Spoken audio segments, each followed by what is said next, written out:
خو دغه مسایلو خبره ده کنه پرون موږ سره کې دا ډسکس کړي چې څومره پاکستانیان په بیرون ملک جیلونو کې پراته دي او پاکستانیان دا چې هغه بیرون ملک هغه ته 500 ورته شوي دي یا دا غي نه سرونه کټ کړی شوي دي او دا په کوم جرایم دي او زه به د څه کومه او زه د هغه کې ځانو د فارغ از په معمولی جرمونو کې په چیرونو کې پراته دي د هغې د رهایي لپاره د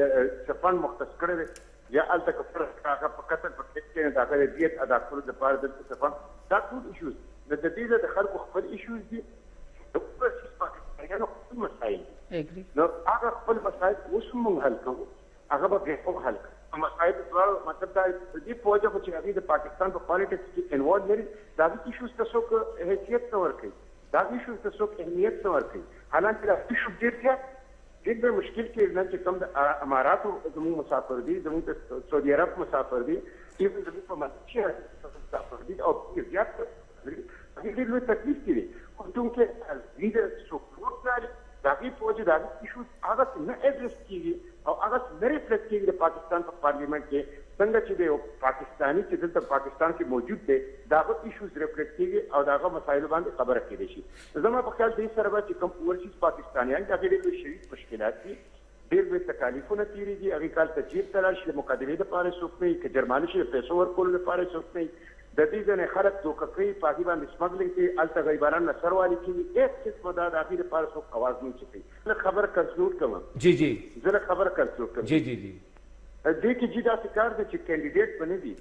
د کینډیډیټ لپاره فنډ لیمټ شته دی په الیکشن کمیشن د پارټي فنډ لیمټ نشته دی او دا نیشنل وایډ چې کیمپین چلیږي تاسو ته پته ده دا به هم پارټي چلی اوورسیز پاکستانیانو کې چې کوم کیمپین چلیږي هغه به هم پارټي چلی او پارټي اوس تاسو ته پته ده چې کنونشنل او نان کنونشنل دواړه طریقې استعمالي سوشل میډیا یو کم خرچ اوپن ټول پروت دی د میډیا لپاره چې کوم کنونشنل میډیا ده هغه چې هغه پیډ میډیا ده هغې باندې ډېر لوی خرچ راځي خو بهرحال هغه پولیټیکل مشتاق صاحب زه ستاسو نه مشتاق صاحب یو پوښتنه درنه کوم ستاسو صدر صاحب چې کوم دی هغه وایي چې دا د یهودو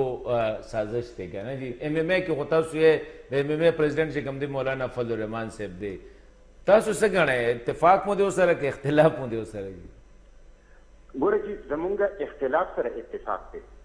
پولیټیکل پارټیز کې دننه هم په یو پولیټیکل پارټي کې په مختلف ایشوز باندې ډفرنټ اوپینین وي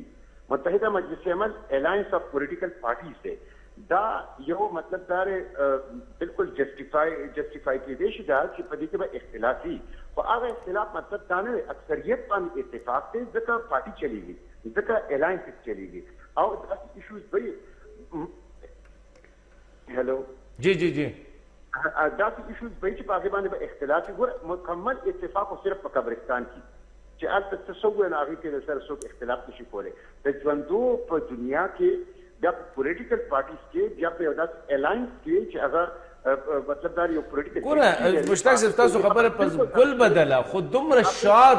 دومره ګوره جي مشتاق صاحب اختلاف جزوي دی حسن خان زه تاسو سره عرض کوم